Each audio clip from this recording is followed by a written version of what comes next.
Greetings to another episode of Savvypreneurship. I'm pleased to introduce Joseph Sidaros, a dynamic, tireless, and sought after speaker, consultant, and coach, predominantly in the financial services field.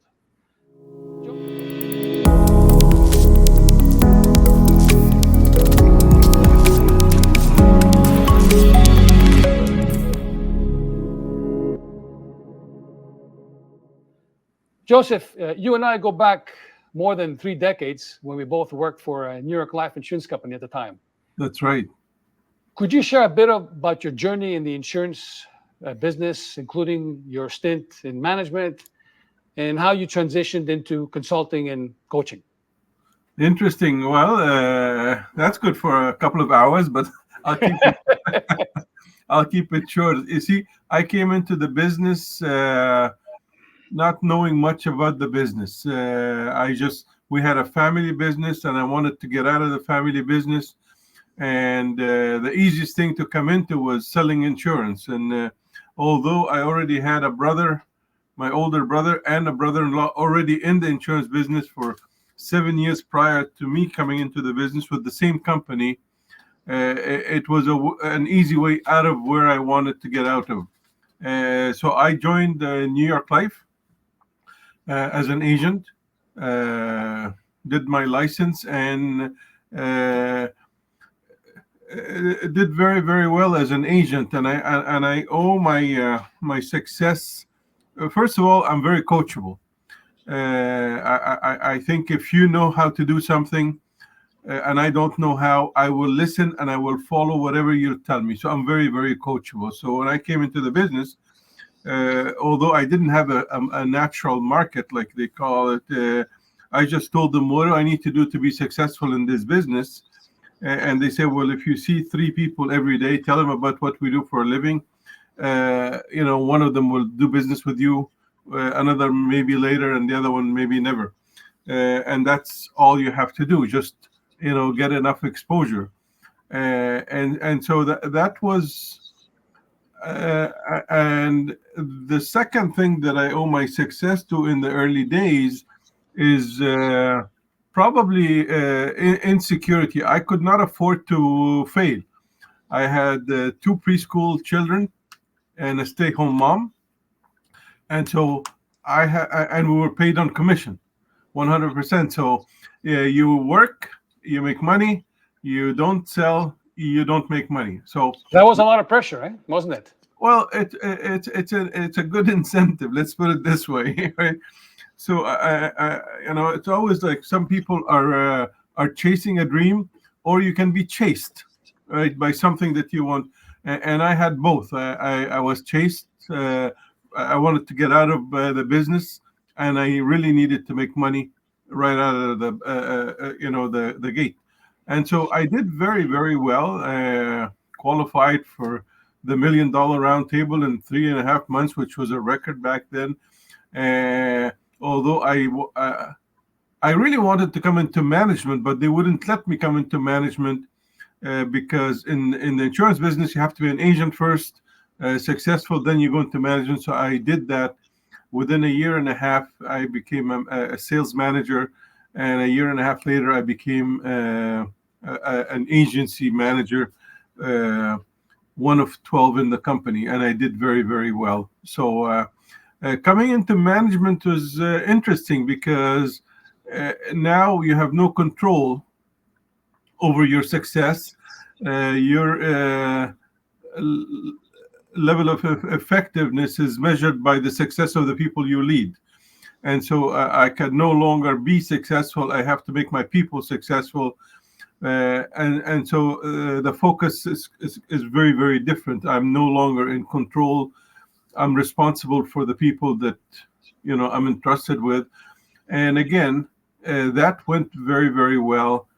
So went up the ladder in the insurance business all the way to corporate. And I didn't like corporate. And so that's when I came out of corporate and decided to do what I used to do as a manager, coaching people, but without the constraints and limitations of a head office or politics and things like that. So And you I went on your own. You became an independent. completely on my own. It's been now exactly 1999, so almost 25 years ago. Uh, well, actually, 25 years ago, I became completely independent, doing training and coaching within the financial, which was, I proved to be successful before getting into that.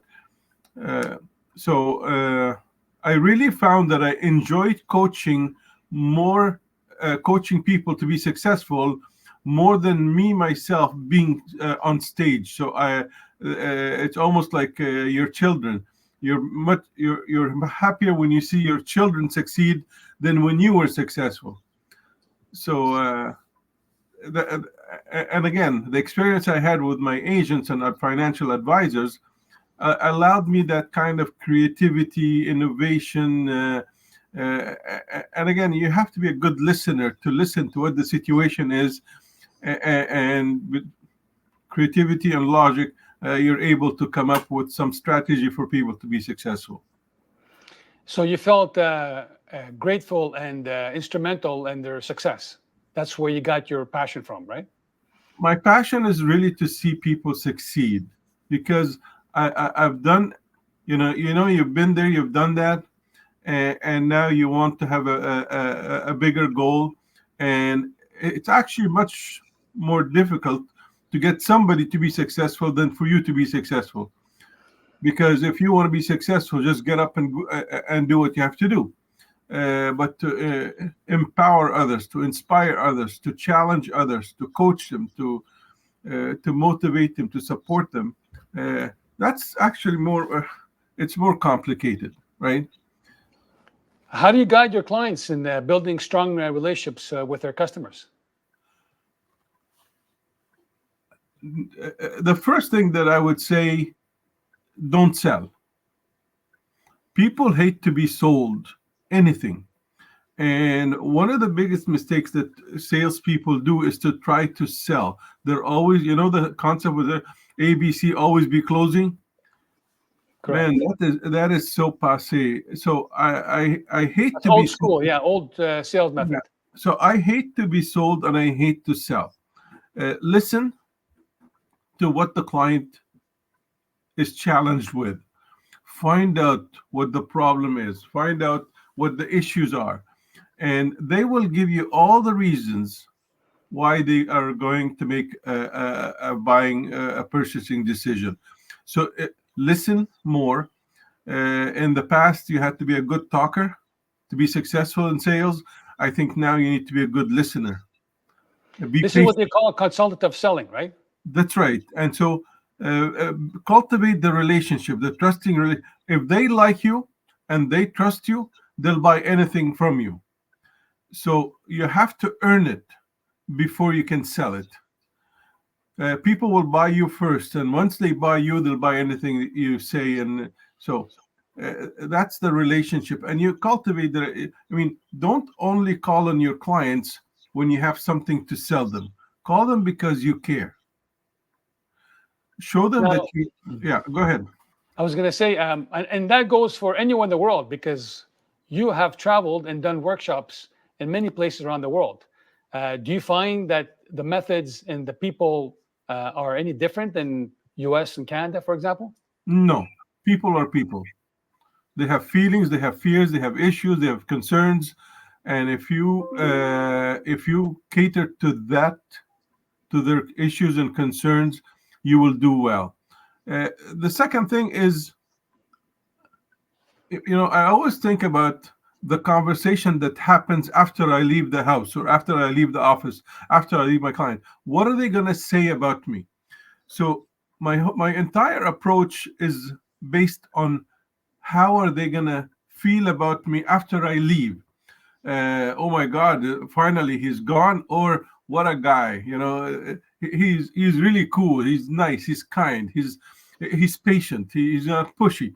So think about the conversation that happens after you leave the house, and because that conversation will repeat itself with their friends and relatives.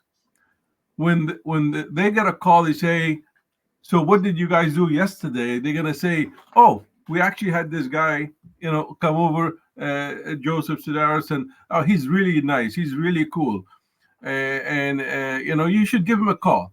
If you ever need any insurance, you should give him a call." So that conversation will repeat itself, and that's how I've built my clients, because I remember I didn't have a natural market.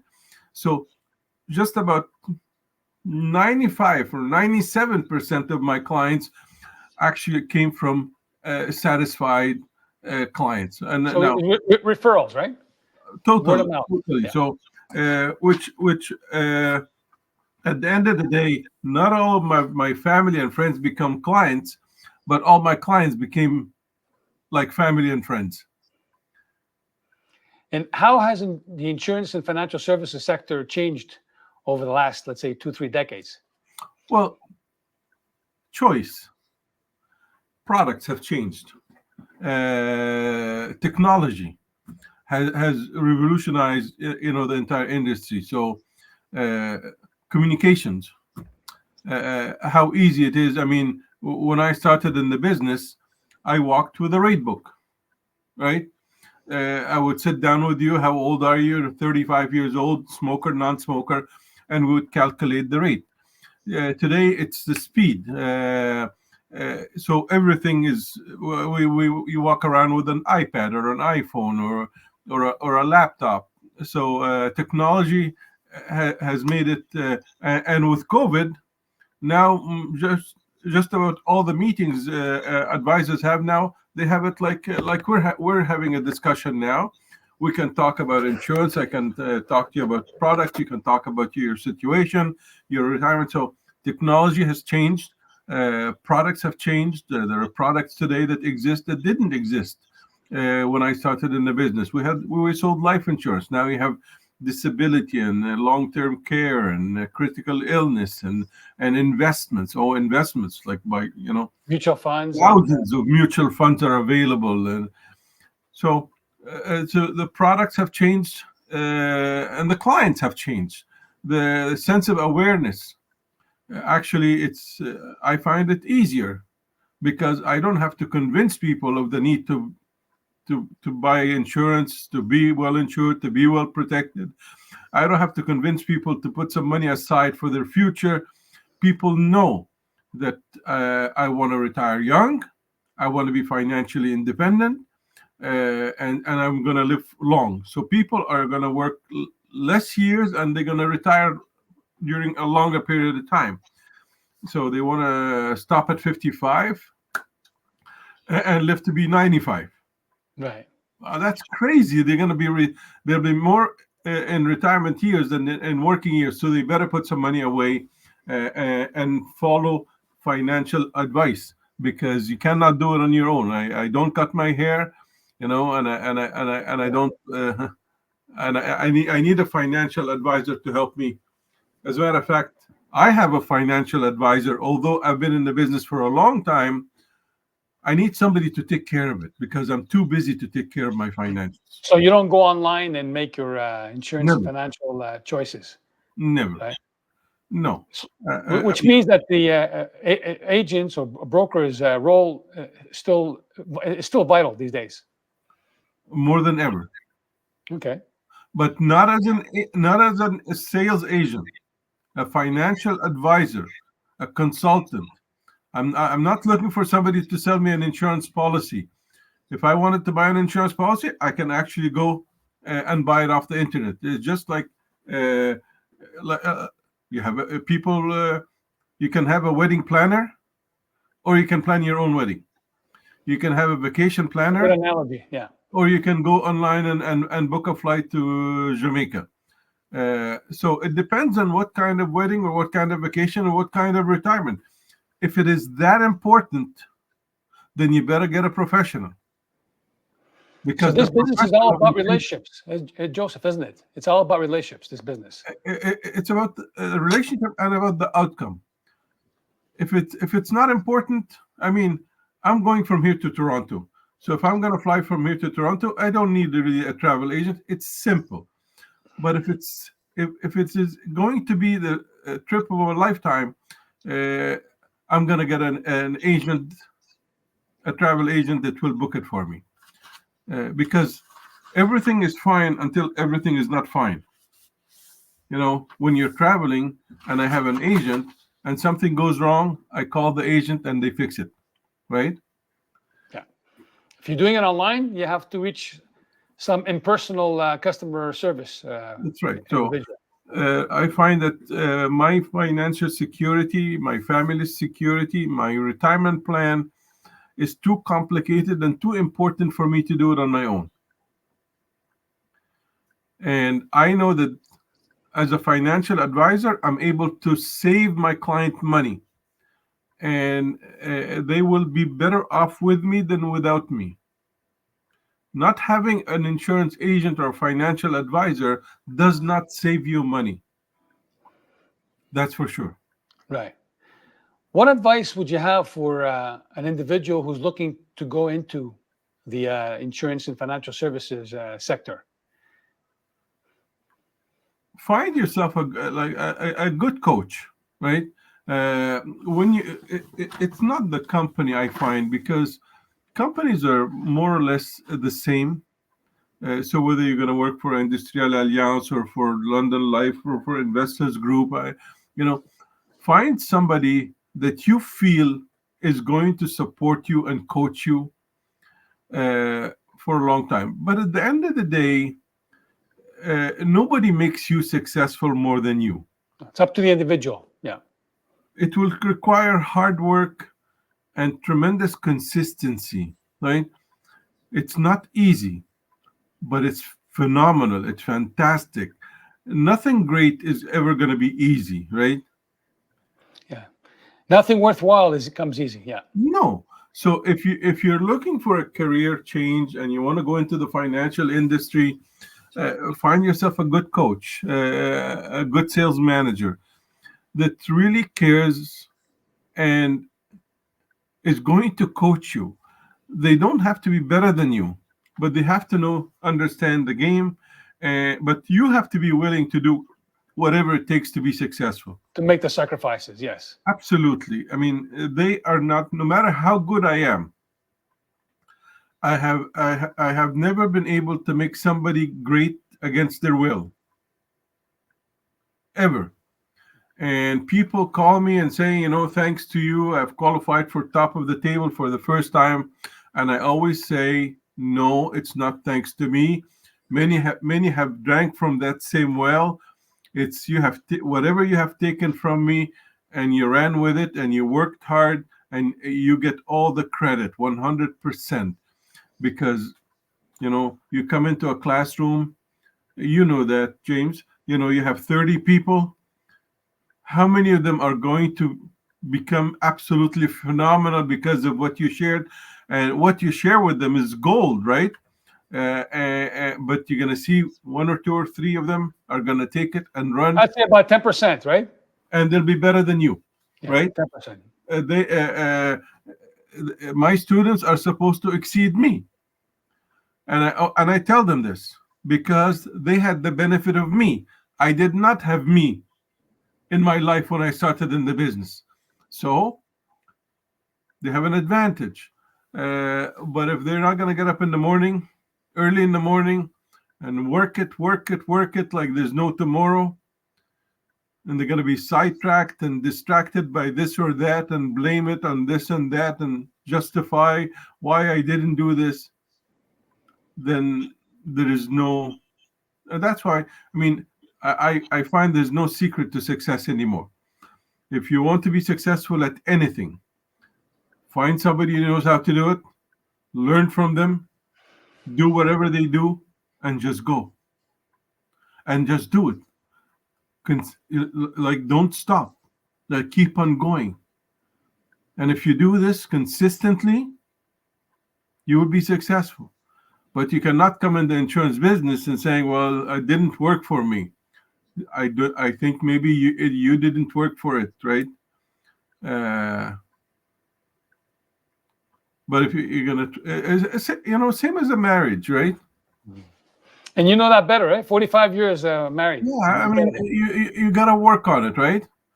You got to work on it. Good days, bad days, but I didn't come into this to try it out, right? I'm No, gonna of make course it not. work. I'm gonna make it work. Whatever. Long-term commitment. You know, is it good all the time? No, but it's worth it, right? Absolutely. Now, research and statistics show that a person who has a coach or a mentor has a much increased chances of success. Do you find that to be your case? Absolutely, Yeah, okay. absolutely. Yeah. And so, by the same token, a coach may not want to take any player, like because I'm a coach. I'm looking for success stories. So if I'm gonna drag you out of bed, I don't want to be your coach.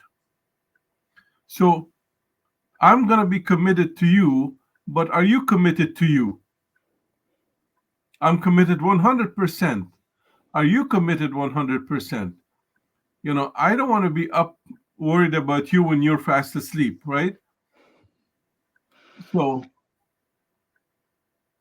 Understood. And what would you say is the difference between a coach and a mentor? I think they overlap. A mentor will actually, walk with you all the time, show you, and so that you can emulate. A coach will direct you, will empower you, will give you the recipe, and you go and do it, and you come back and say, "I tried it, it didn't work," so we look at it again, and we'll coach. Uh, Tiger Wood. Let's take Tiger Woods. Tiger Wood doesn't look for a mentor because he's not trying somebody to look. He wants somebody who knows the game more than he does. More than he does. Doesn't necessarily play as good as he does, but he knows the game more than him. So he needs a coach to tell him, Right. watch it. The wind is coming this way. There's a slant and there's a curve there. There's the water there. Just to give you a sounding board. To look out for this, look out for that. Try this instead of that. So a coach is more of a partnership, I think, where a mentor here, watch me do this and just do the same thing. You don't have to think, just do what I'm doing here. So, Okay. Good. but I find myself sometimes I have to actually model the behavior. Right. Most of the time, I'm coaching the person. I want you to talk to this person, especially for executive coaching. There are so many moving parts.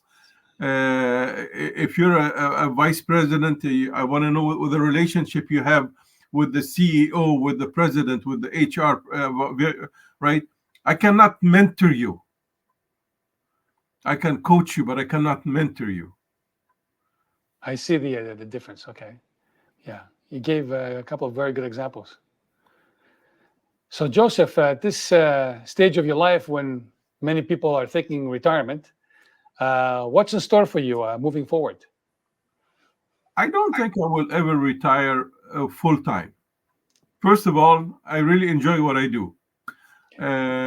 Second, I have built an interesting clientele that they will call. They keep on calling. So I may not chase business as much as I used to, because I don't need to chase. Uh, my kids are not two and five anymore. They're 41 and 45. 43. Yeah. So all my kids are settled. They all have their homes and they all have their kids, and I want to enjoy my grandkids, but I get the phone calls. Today I spend an hour and a half on the phone. Sometimes they are previous clients. They just want to talk because they know that talking it through with me, they will find some answers that they could not do on their own. They want to have the conversation. Uh, so there's not always money attached to everything that I do. So I continue to have those relationships. uh, that lead to some other business opportunities. So I'm not chasing the work, but I will probably continue to do a lot of consulting. I go to conferences. I have a number of speaking engagements already booked and scheduled. So Super. Yeah. So you don't consider your professional activities work in any way?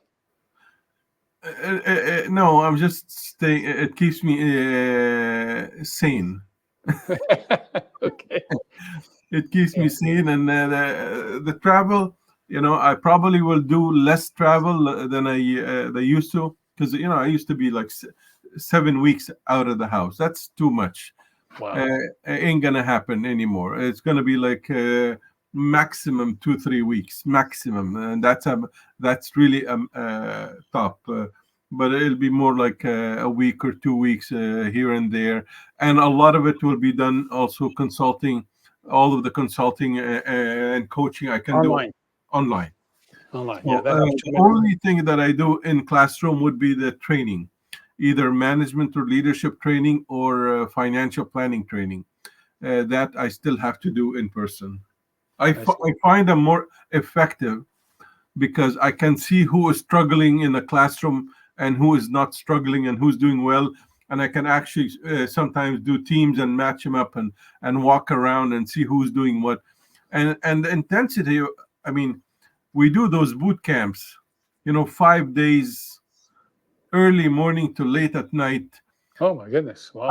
I can't, it's a boot camp. I can't keep people. I tried one session during COVID, and I did it half days, over 10 days instead of 5 days.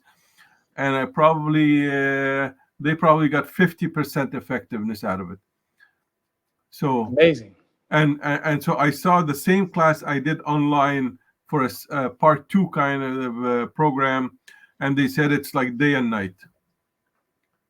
Really? Wow. The hands-on interaction face to face is Okay. very, very different when it comes to modifying behaviors. Uh, like skill development is very, very difficult online. Information, no problem. Discussion, no problem. Negotiate, no problem. But when it comes to behavior modification and skill development, That's the most challenging, right? I mean, it's Yeah. like teaching somebody medicine to be a doctor. They have to feel the heart. They have to put their hand up somewhere, up somebody's neck or butt or whatever, to feel something that you cannot feel online, right? And what's your take on motivational speakers such as Tony Robbins? Superficial. Okay. It doesn't last. It doesn't. It's great. It's fun. It's entertaining. It's powerful. It's energizing. Uh, But it dissipates once they go home after a few days, right? a It's Red all Bull. gone. It's a Red Bull. How do you Right. feel about Red Bull? You know, Yeah. you feel about. I've never had a Red Energy. Bull, but it's an energy drink. So you're gonna get pumped. You're gonna get energized tomorrow. And then What's it's the gone unless you impact? keep having the Kool-Aid, as What's they the say now. impact of your Red Bull, the one you took 3 weeks ago? Zero. It's Sure. gone. So it's superficial. Yeah, it Uh, doesn't linger for too long. Yeah. but it feels good. It's exciting. Everybody's on top of their tables and chairs, screaming and yelling and applauding, and it's fun. But it's entertainment. And I feel the same way when when I'm asked to do a 45-minute talk. It's good money, by the way, uh, because I spend, I charge them the same thing I charge them for a whole day workshop, and I don't enjoy it. I don't think I'm worth it. They pay the money. I do it, but I don't get to know them, and they don't get to change. And so it's entertainment. Excellent. Joseph, thank you very much for the conversation. I wish you and the audience continued success. If you like this episode, please give it a thumbs up. Don't forget to subscribe, leave your I will. comments. Until next time. Thank you, Cheers. James. Take Thank you. care. Ciao.